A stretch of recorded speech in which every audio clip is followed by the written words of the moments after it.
We are recording. Sorry about that. What's up, you guys? Welcome to another episode of Convos with Craig. Um, kind of a new setup today, but let's just hop to it. The Bible verse for this episode, let me pull it up right here, is Romans 6:23 to 24. For all have sinned and fall short of the glory of God, being justified as a gift by his grace through the redemption which is in Christ Jesus.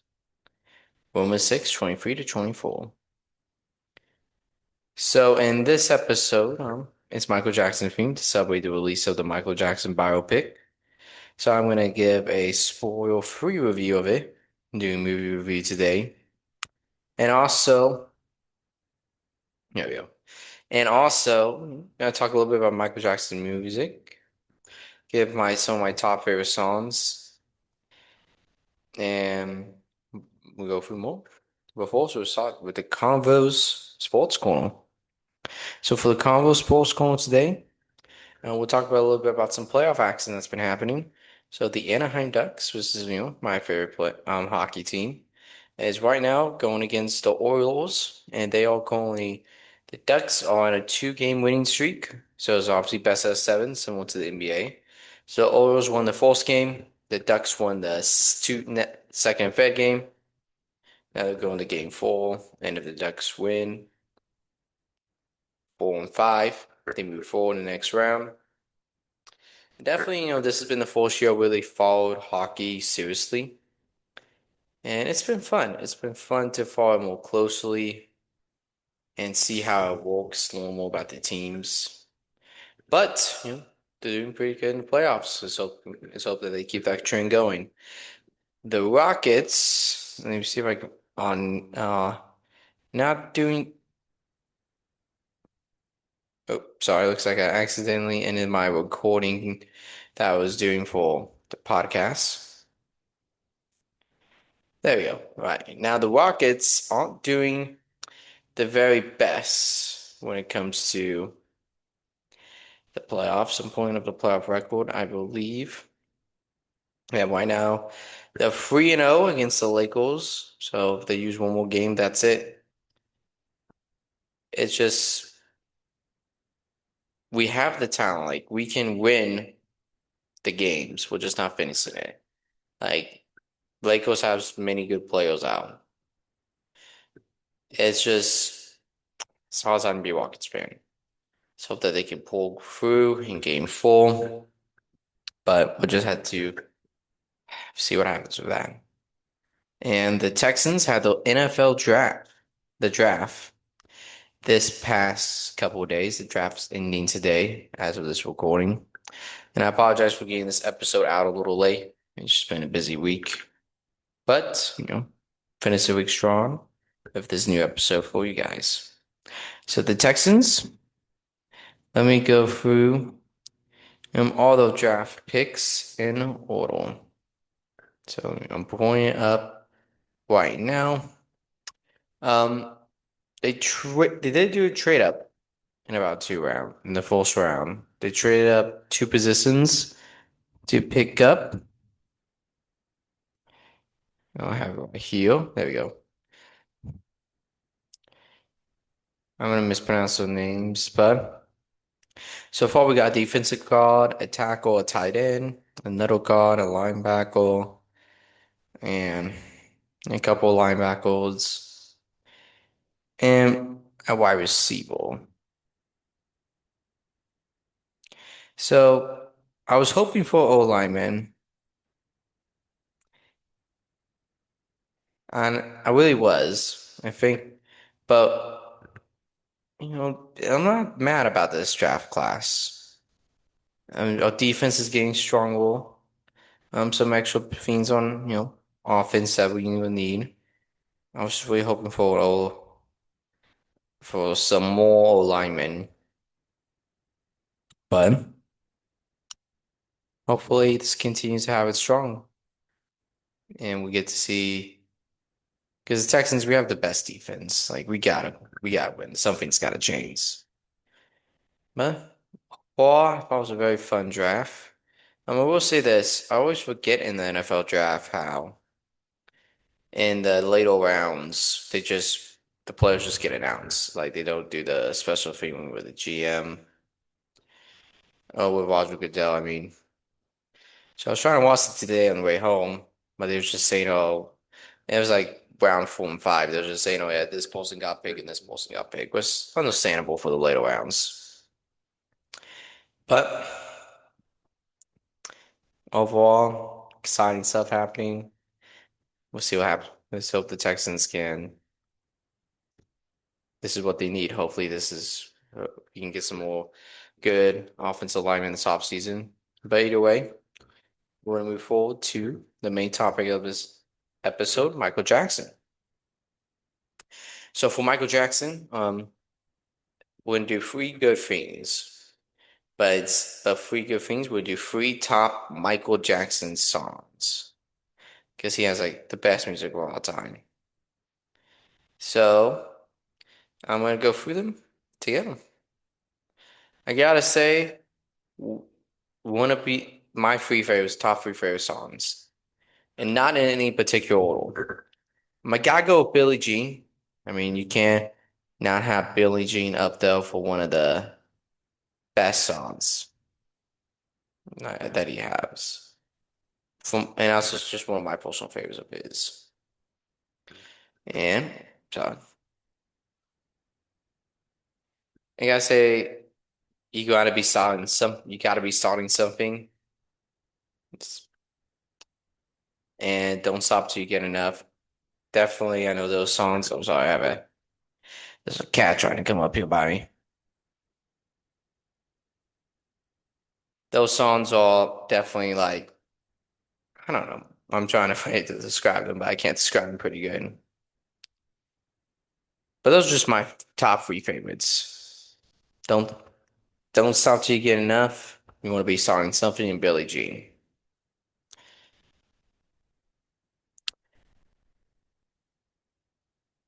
It's just, well, I'm using my train of thought. Those songs will I just like the beat and the rhythm of it. And I feel like I'm just saying stuff and I'm not really saying anything. I mean, three things, those are my top three favorites. That's all I can really say about that. But I will go through some top three Michael Jackson facts. So we'll do two things of three good things. Number one, so Michael Jackson wanted to play Peter Pan in the movie Hook. So if we're not familiar with it, the movie Hook stars Robin Williams and is as him as a Odo Peter Pan. So he wanted to play it. He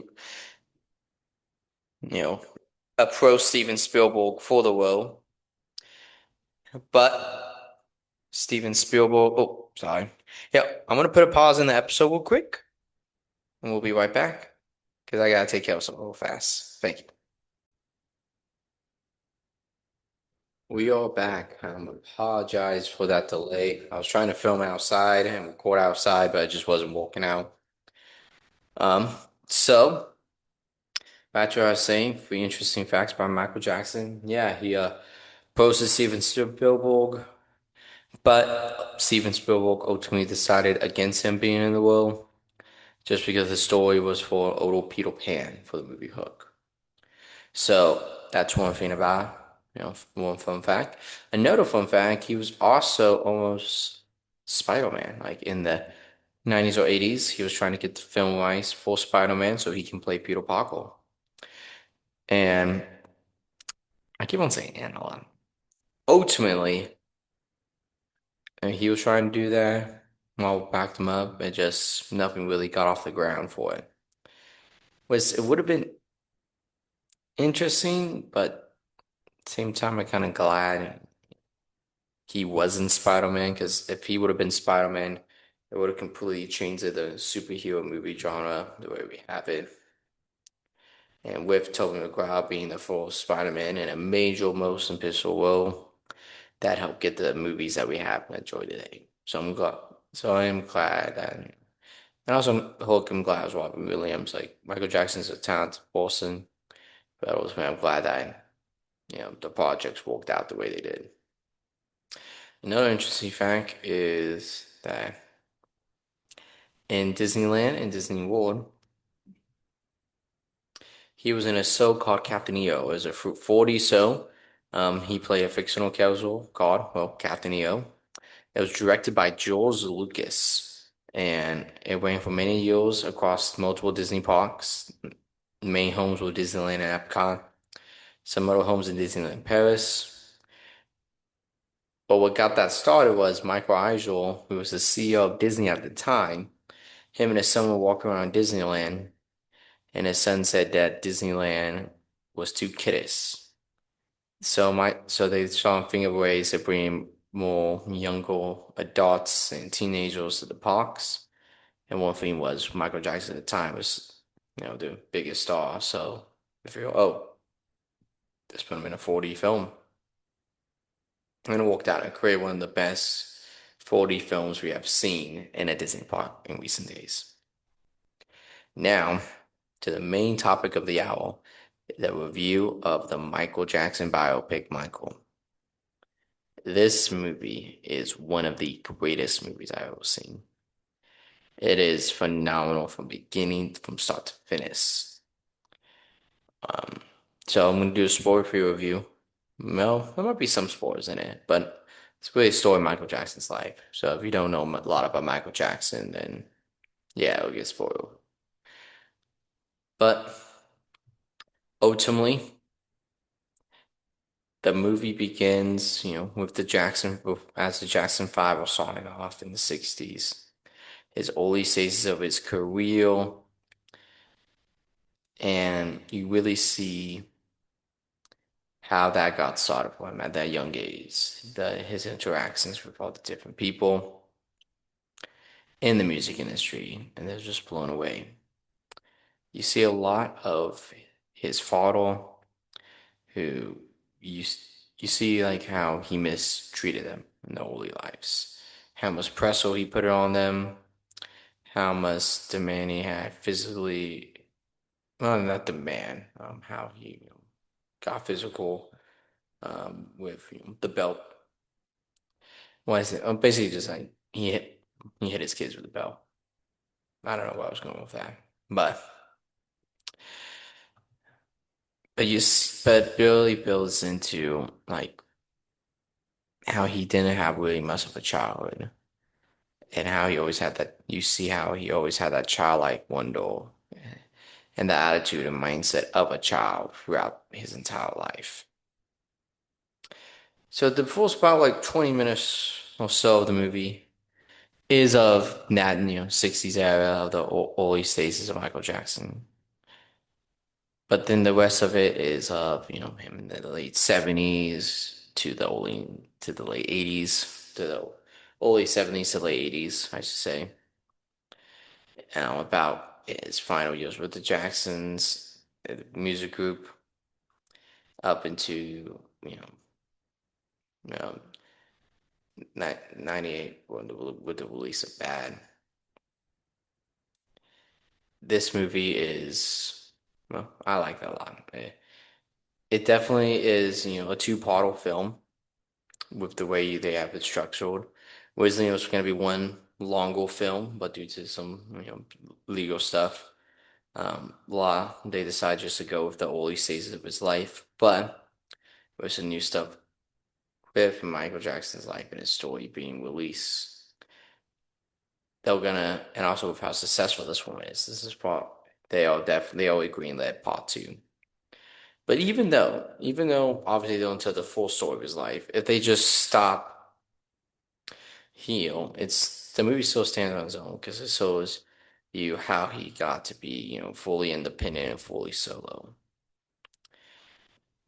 One of my favorite parts of the movie was how they explain and shown him creating the songs, like the way he created Bad, the way he created Thriller, and the music videos for those was just phenomenal. And Definitely that was cool. I always like it whenever like music biopics show you the process of some of the most popular music. And I keep on saying yeah, I really do. It's a Crestwood. Whenever well, I'm recording by myself, I tend to ramble on sometimes about random stuff. But back to the topic of the movie,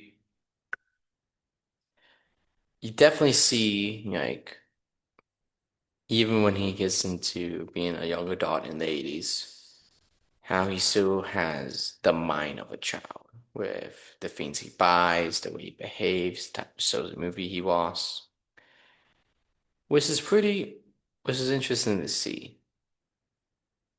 They definitely don't, they dive into that in a great way, I feel like.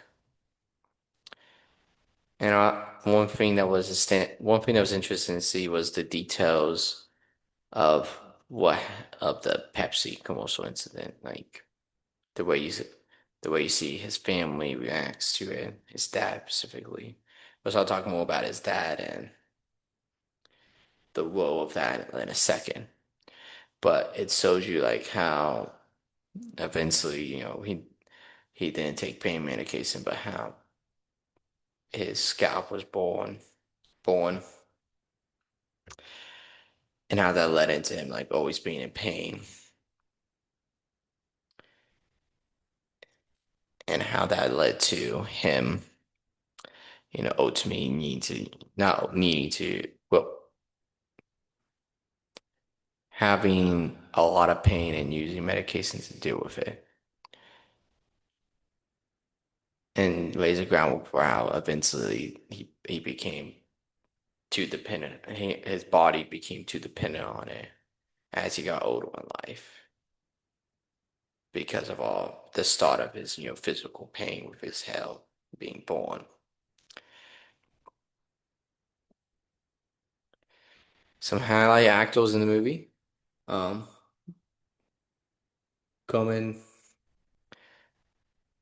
Damar Damarigo. I'm pretty sure that's how you pronounce his the actor that plays his dad name. I'm so sorry if I'm butchering that, but big standout in this movie. Like he was definitely a big standout from beginning to end with how he portrayed Joseph Jackson, Joe Jackson in it. Like his acting was phenomenal.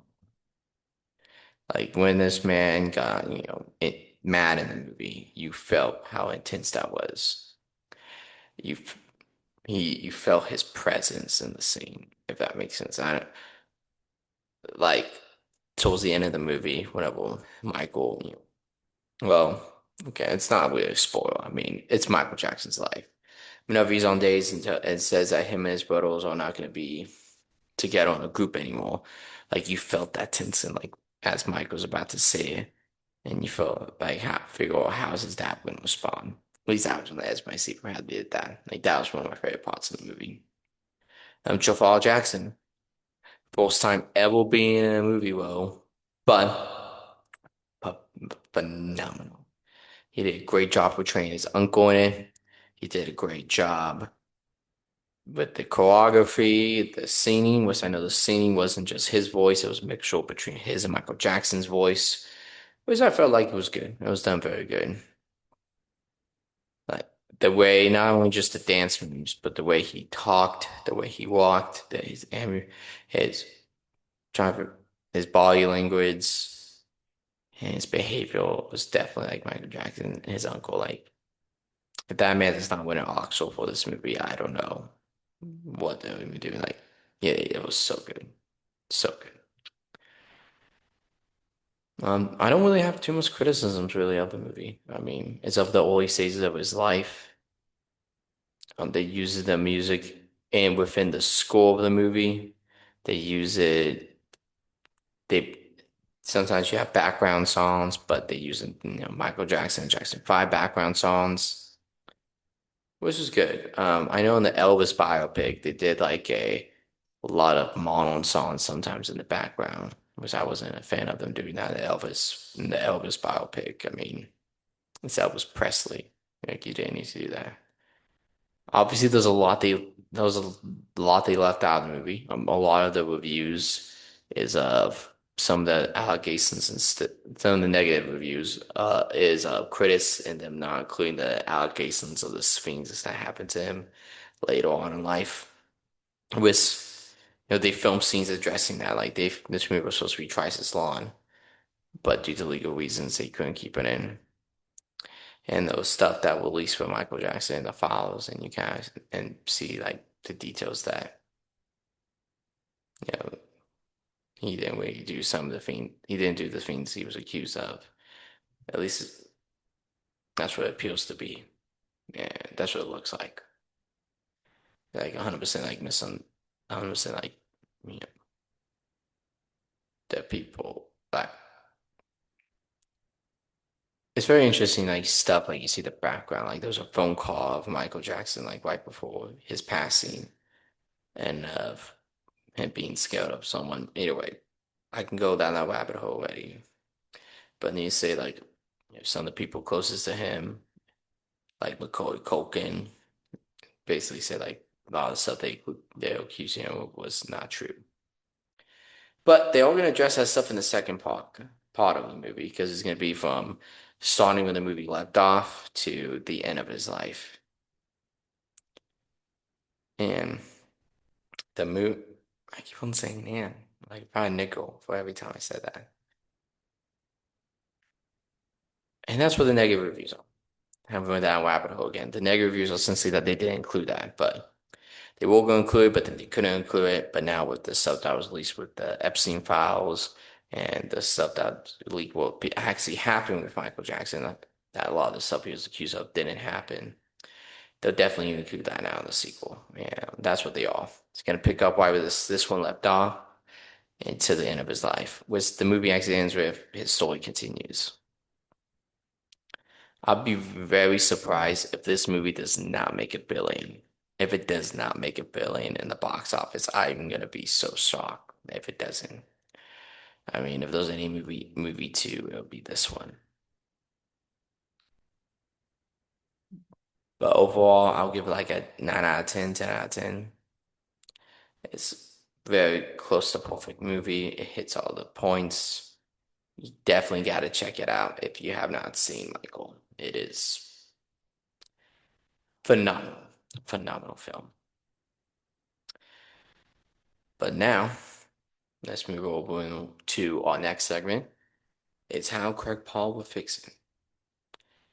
How will Craig Paul fix Michael Jackson movie? How would I fix it? Mine's removing the cuss words, all that stuff. There's not really much to fix. But not so much something I will fix, but more something I'd be cool to see if whenever the second one comes out, they have like a 4 hour cut from the Force, combine the Force in the second movie. That could be very cool. One thing I would fix about the Michael Jackson movie, other than that, is not really anything. I don't even know why I add that into this segment. But one thing I would fix about the production of the Michael Jackson movies is that it took us forever to get this one. Like it took many, many years postpone it. Obviously, some legal stuff they had to postpone it because. But I would definitely you can't have a long gap between movies. You gotta have a sort of gap between this one than it was when they announced it to when the second one. Like the second one needs to come out within. They already filmed some scenes for it already. It needs to come out next year or early 28. Like it cannot come out. It needs to come out sooner rather than later. So Universal, get on that. That's one thing I would fix about that. And that's really it. That's all I got for you guys. One other thing I would say is I would fix the CGI, the monkey or ape bubbles in it. I mean, I don't understand why they did CGI, but you can tell it's CGI. Um, just get an actual monkey. for the second one. No need to have a CGI one. Just get a real one. I mean, why not? And that's one thing I hope they do fix that they get a real monkey instead of CGI. We're still not going to. They're going to keep it CGI because it's the cheaper route.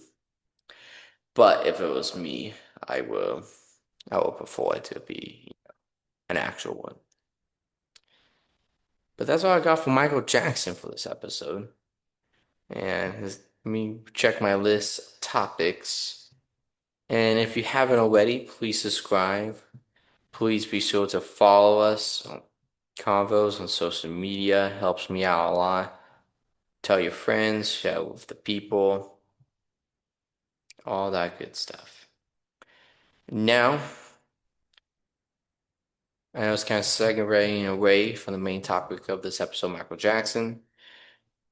One thing I did want to talk about, this is not really a topic. It's something, I've been, seeing a lot of in my feeds on social media and just, out of just curiosity, going back into the area of when he did pass, just how much it was not publicized. I don't know. That's not the word what I'm trying to think of.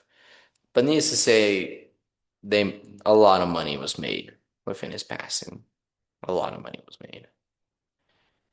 And his family definitely used that as his passings as an opportunity for to make a lot of money. Because I'm thinking about it, those like Just Dance, like those are Just Dance, Michael Jackson.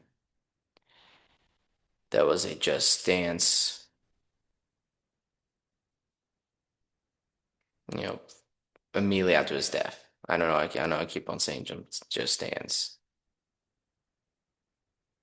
and also there was a lot of with that video game, a lot of merchandise sales and the diff and was I'm okay with them releasing like his never released songs because they did that for a couple of albums like Encores. I like that, but it's very interesting to see how much that was.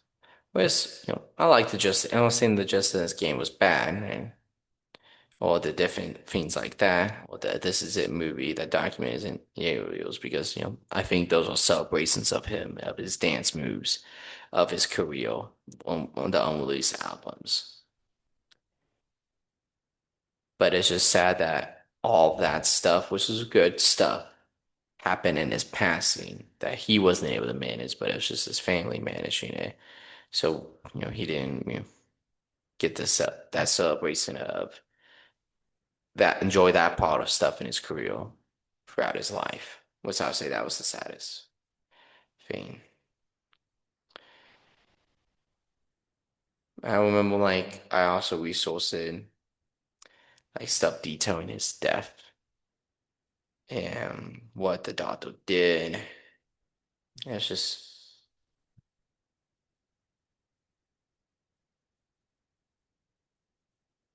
sad to see. Like he could have been saved. He really could have been saved if his doctor handled stuff correctly, but his doctor didn't. So because of that, he just wasn't.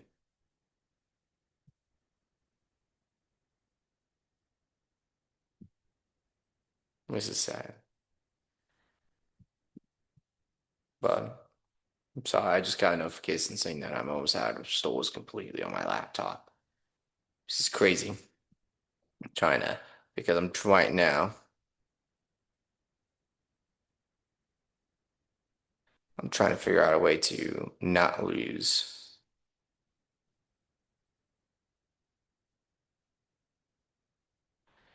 everything.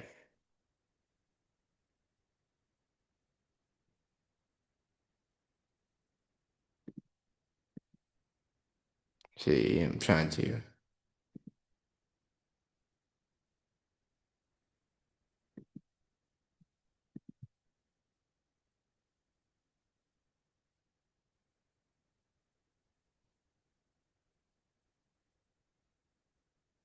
I'm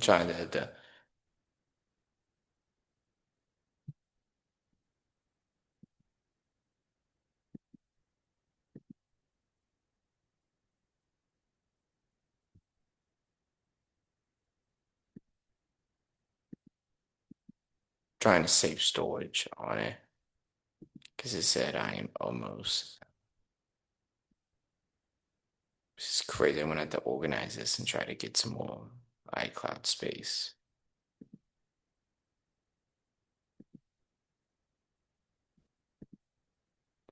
Doing this to try to save the episode so it doesn't delete everything.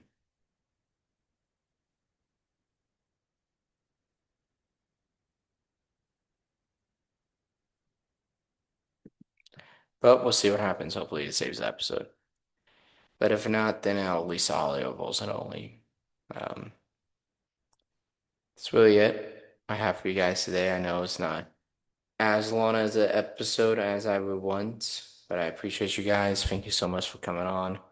Hope you guys have a blessed day. Next week is going to be all part one of our Star Wars episodes and more details of future episodes to come. I'm going to try to get a guest on for the next couple ones so it's not just me rambling on and doing for all this stuff. Appreciate you guys. Thank you so much. Have a blessed day. Bye.